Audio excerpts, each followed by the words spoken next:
Hello friends. Date यानी कर्जा। कर्जा चाहे इंसान पर हो या कंपनी पर, वो उसके फ्यूचर ग्रोथ के लिए अच्छा नहीं होता, लेकिन हर एक कंपनी को ग्रो करने के लिए कर्जा लेना ही पड़ता है। आज के वीडियो में हम इसी के बारे में बात करेंगे। आज के वीडियो में हम डेट टू इक्विटी रेशो और price to book value per share के बारे में बात करेंगे। पीबी रेशो होता क्या है, उसके यूजेस और ड्रॉबैक्स के बारे में हम पूरी तरीके से समझेंगे। उससे पहले अगर आपने अभी तक पहले चैप्टर को सब्सक्राइब नहीं किया है तो जल्दी से सब्सक्राइब कर लीजिए और बेल आइकन को भी प्रेस कर लेना, ताकि जब भी मैं वीडियोस डालूं आपको अपडेट मिलती रहे। So let's begin. पहला, डेट टू इक्विटी रेशो।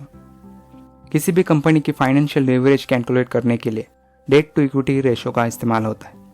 इसे फॉर्मूले में लिखते हैं, debt to equity ratio is equals to total liabilities divided by equity. अपने बिजनेस को एक्सपांड करने के लिए या फिर मशीनरीज या लैंड परचेस करने के लिए ऑलमोस्ट सभी कंपनीज को पैसे डेट पर लेने पड़ते हैं, लेकिन पैसे लोन पर लेना सही है या गलत, ये उसके फाइनेंशियल प्रोफाइल पर डिपेंड करता है। लेकिन एक्सेसिव डेट या फिर अपनी कैपेसिटी के बाहर लोन लेना कंपनीज को बर्बाद या फिर कंगाल कर सकता है। हमें किसी भी कंपनी में इन्वेस्ट करने से पहले ये एनालाइज करना पड़ेगा कि कंपनी एटलीस्ट इतना प्रॉफिट कमा रही है कि अपने लोन को चुकाकर वो अपने डे टू डे ऑपरेशन को चला सकती है। एक बिजनेस अगर 100 रुपीज़ इन्वेस्ट कर 20 रुपये प्रॉफिट कर रही है तो वो 1000 रुपीज़ बोरो कर 200 रुपीज़ कमा सकती है। लेकिन अगर कंपनी का प्रॉफिट मार्जिन 10% है और वो कंपनी अगर 12% अपने लोन पर इंटरेस्ट दे रही है, इसका मतलब कंपनी को 2% लॉस हो रहा है, जो उसके फ्यूचर के लिए अच्छे संकेत नहीं है। हमें बस इतना याद रखना है कि किसी भी ऐसी कंपनी में हमें इन्वेस्ट नहीं करना है जिसका डेट टू इक्विटी रेशो 1 या फिर उससे ज़्यादा हो। फॉर एग्जाम्पल, हम रिलायंस का एग्जाम्पल लेते हैं। रिलायंस का डेट टू इक्विटी रेशो निकालने के लिए debt to equity ratio equals to total liabilities.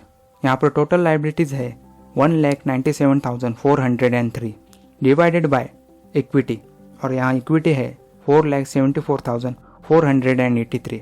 सो रिलायंस का डेट टू इक्विटी रेशो आया 0.41, यानी रिलायंस अपने शेयर होल्डर्स की इक्विटी से 41% पैसा डेट या फिर लायबिलिटीज में खर्च करता है और बाकी बचा हुआ 59% पैसा कंपनीज को एक्सपांड करने के लिए या फिर शेयर होल्डर्स को डिविडेंड देने के लिए खर्च करता है।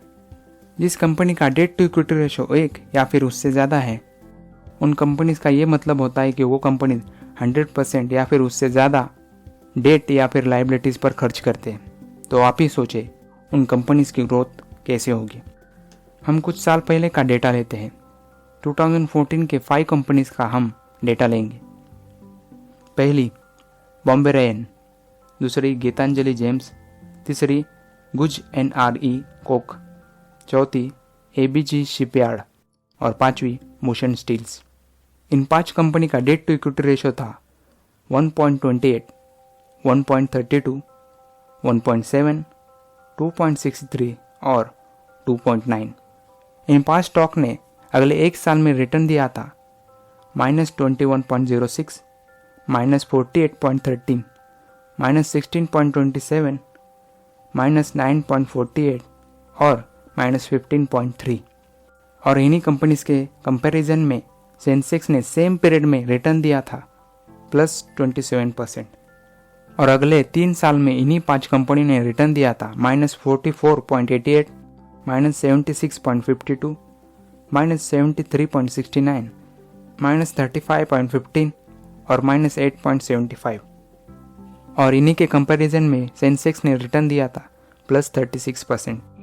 यानी आपने अगर इन कंपनीज में इन्वेस्ट किया होता तो 3 से ज़्यादा साल तक आपका पोर्टफोलियो निगेटिव में होता। इसलिए हमें ऐसे स्टॉक में इन्वेस्ट नहीं करना है जिनका डेट टू इक्विटी रेशो 1 या फिर उससे ज़्यादा हो। हमें और एक इम्पॉर्टेंट बात याद रखनी चाहिए कि डेट टू इक्विटी रेशो कभी भी बैंकिंग स्टॉक में कंसिडर नहीं किया जाता। वो चाहे 1 हो या उससे ज़्यादा, बैंकिंग स्टॉक में डेट टू इक्विटी रेशो को कंसिडर नहीं किया जाता, क्योंकि बैंक के ऊपर बहुत लोन होता है, इसलिए बैंकिंग स्टॉक में डेट टू इक्विटी रेशो को कंसिडर नहीं किया जाता। दूसरा, पीबी रेशो यानी price to book value per share. PB ratio एक इम्पॉर्टेंट वैल्यूएशन टूल है। स्टॉक प्राइस को उसके बुक वैल्यू पर शेयर से कंपेयर करने के लिए पीबी रेशो का इस्तेमाल होता है। बुक वैल्यू मतलब कंपनी के सारे टेंजिबल एसेट्स जैसे कि plants, factories, piece of land, machineries, ये सारे बुक वैल्यू में आते हैं। इन सब को स्टॉक प्राइस से कंपेयर करने के लिए पीबी रेशो का इस्तेमाल होता है। सिंपल भाषा में अगर बताया जाए तो कितना अमाउंट हर एक शेयर होल्डर को मिलेगा अगर कंपनी को लिक्विडेट किया जाए यानी बंद किया जाए, ये हमें बताता है price to book value per share. Price to book value per share मतलब एसेट माइनस लायबिलिटीज। यानी मान लीजिए किसी कंपनी के एसेट है 1000 रुपीज़ और उसमें 200 रुपीज़ लायबिलिटीज़ है, यानी किसी और को देने हैं या फिर वो खर्च करने हैं, तो उसका बुक वैल्यू हुआ 1000 minus 200 is equals to 800 rupees. यानी हर एक शेयर होल्डर को 800 रुपीज़ मिलेंगे। लेकिन ये हुआ टोटल बुक वैल्यू। हमें निकालना है book value per share. For example हम मान लेते हैं ABC नाम की कंपनी जिसका शेयर प्राइस 50 है, उसके हमारे पास 100 शेयर्स है। तो बुक वैल्यू पर शेयर निकालने के लिए हमें बुक वैल्यू को टोटल शेयर से डिवाइड करना पड़ेगा। यानी हमारा बुक वैल्यू है 800 divided by 100 is equals to 8। यानी पीबी रेशो हुआ share price divided by book value per share, यानी 50 divided by 8 is equals to 6.25। इसका मतलब क्या होता है? इसका मतलब ये होता है कि आप 6.25 रुपीज़ दे रहे हैं 1 रुपये के नेट टेंजिबल एसेट्स खरीदने के लिए। यानी आप उस कंपनी के नेट टेंजिबल एसेट्स खरीदने के लिए 6.25 टाइम्स ज़्यादा पैसा दे रहे हैं। Best uses of PB ratio. Banking stock. PB ratio banking stock के लिए बहुत ज़्यादा यूजफुल होता है, क्योंकि बैंकिंग स्टॉक के बैलेंस शीट में बहुत ज़्यादा लिक्विड एसेट्स होते हैं यानी कैश, और वो एसेट मार्क टू मार्केट होते हैं यानी फ्रिक्वेंटली अपडेट होते रहते हैं, जिसके कारण बैंकिंग की करंट नेटवर्थ हमें पता चलती है। इसलिए पीबी रेशो बैंकिंग स्टॉक में बहुत ज़्यादा यूजफुल होता है। Second, capital incentive business. ऐसे बिजनेस जिसके पास बहुत ज़्यादा टेंजिबल एसेट्स है यानी फैक्ट्रीज, लैंड्स या फिर मशीनरीज, इस तरीके के कंपनीज में पीबी रेशो का इस्तेमाल बहुत अच्छी तरीके से होता है। Drawbacks of PB ratio. Software companies. PB ratio का इस्तेमाल सॉफ्टवेयर कंपनीज में ज़्यादा यूज नहीं होता।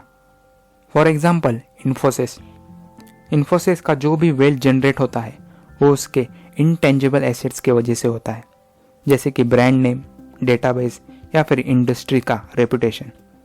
और ऐसे इनटेंजिबल एसेट्स को बैलेंस शीट पर रिकॉर्डेड नहीं किया जाता, जिसके कारण उसका पीबी रेशो जानना बहुत मुश्किल होता है या फिर उसका पीबी रेशो का यूज़ नहीं किया जाता।